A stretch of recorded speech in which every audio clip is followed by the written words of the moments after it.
오늘 함께 묵상할 성경 말씀은 예레미야 6장 1절에서 15절 말씀입니다. 예레미야 6장 1절에서 15절 말씀입니다. 오늘은 13절, 14절 말씀을 읽겠습니다. 이는 그들이 가장 작은 자로부터 큰 자까지 다 탐욕을 부리며 선지자로부터 제사장까지 다 거짓을 행함이라. 그들이 내 백성의 상처를 가볍게 여기면서 말하기를 평강하다 평강하다 하나 평강이 없도다. 아멘.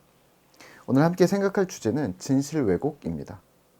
본문 예레미야 6장은 전쟁의 경고로 시작합니다. 1절입니다. 베냐민 자손들아 예루살렘 가운데로부터 피난하라. 드고아에서 나팔을 불고 베탁게렘에서 깃발을 들라.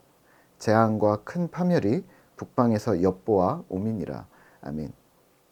당시 전쟁이 일어나면 두 가지 방법으로 전쟁을 알렸습니다. 첫 번째는 드고아에서 나팔이 울렸고요. 두 번째는 베탁게렘에서는 봉화가 올랐습니다. 이 경고를 통해 전쟁이 임박한 것을 그러한 공격을 인지했습니다. 그래서 이 두 지명이 언급되고 결론은 원수들에 의해서 예루살렘이 파멸될 것이라는 메시지를 실제 오늘 지명을 들어서 현실감 있게 전하고 있는 것입니다. 오늘 본문 중에 주목할 부분은 13절입니다. 예루살렘이 벌받을 성이 되고 이스라엘 백성들이 하나님을 떠나고 완고한 백성이 되어서 결국 심판을 아주 철저하게 받는데 여기서 종교 지도자들은 무엇을 했는가입니다. 하나님께서 그렇게도 돌아오라고 부탁하고 명령하고 경고하시고 당근과 채찍을 열심히 쓰셨음에도 불구하고 이 고집스러웠던 이스라엘 백성들이 있다면 그 사이에 있었던 종교 지도자들과 제사장 또 선지자들은 어디로 갔는가 궁금해질 때쯤 되지 않았을까요? 13절입니다. 이는 그들이 가장 작은 자로부터 큰 자까지 다 탐욕을 부리며 선지자로부터 제사장까지 다 거짓을 행함이라. 아멘. 작은 자로부터 큰 자까지 모든 이들이 탐욕을 부렸는데 여기서 선지자, 제사장들까지도 다 똑같이 거짓말을 하고 행했습니다. 어떤 거짓을 말했을까요? 14절입니다. 그들이 내 백성의 상처를 가볍게 여기면서 말하기를 평강하다 평강하다 하나 평강이 없도다. 아멘. 백성의 상처를 가볍게 여기면서 평강하다. 당사자들의 죄가에 대해 하나님을 반역하고 배반한 행동들에 대해 가볍게 여기며 괜찮아, 그럴 수 있어, 이해해 라고 말했다는 말입니다. 이들은 분명히 평강을 빌었겠죠? 괜찮아, 하나님께서 너희 마음을 위로하실 거야. 주께서 도와주실 거야. 이 거짓 선지자들은 사실 싹군이었습니다. 15절입니다. 그들이 가증한 일을 행할 때 부끄러워하였느냐? 아니라 조금도 부끄러워하지 하지 않을 뿐 아니라 얼굴도 붉어지지 아니하였느니라. 그러므로 그들이 엎드러지는 자와 함께 엎드러질 것이라. 내가 그들을 벌하리니 그때에 그들이 거꾸러지리라. 여호와의 말씀이니라. 아멘. 가증한 일, 거룩한 거짓을 말하면서도 가증한 일과 거짓을 말하면서도 부끄러워하거나 얼굴을 붉히지 않았습니다. 당연하다는 듯이 자신이 모두 알고 있다는 듯이 그렇게 당당히 말했습니다만 결국 거짓말쟁이였습니다. 오늘 말씀을 묵상하며 우리는 무엇을 기억해야 할까요? 네, 진실을 왜곡하는 싹군, 거짓 선지자들을 경계하셔야 합니다. 세심히 보셔야 하는데요. 거짓 선지자들도 성경을 인용합니다.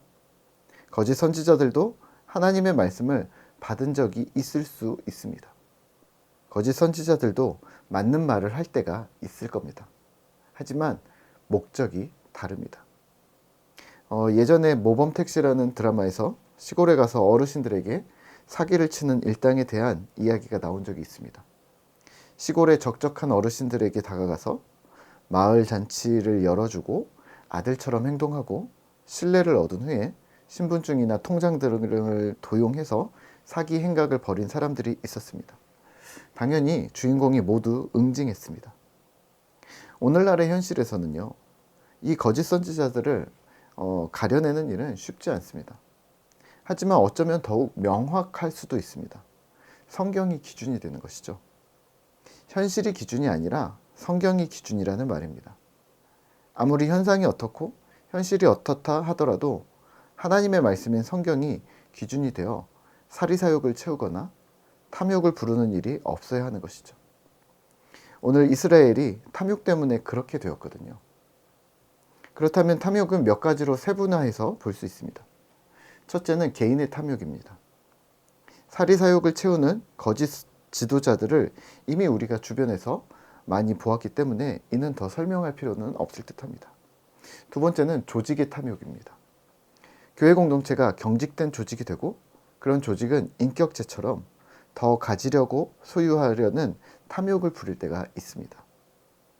거기서 교회 리더들은 이것이 탐욕인지 말씀이 기준인지 확인하셔야 합니다.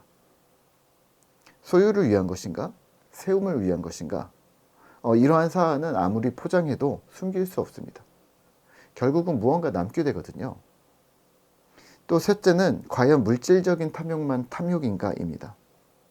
물질이 지탄을 받게 되면 약삭빠른 자들은 보이지 않는 것들로 대체합니다.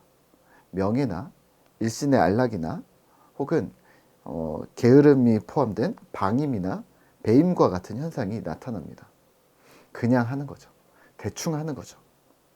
혹은 자신의 이름만 아니면 자신의 입신양명만 혹은 자신의 어떠한 도덕적인 찬란함만을 구하는 거죠. 이 모두 진실 왜곡입니다. 성경이 이를 말하고 있지 않기 때문입니다.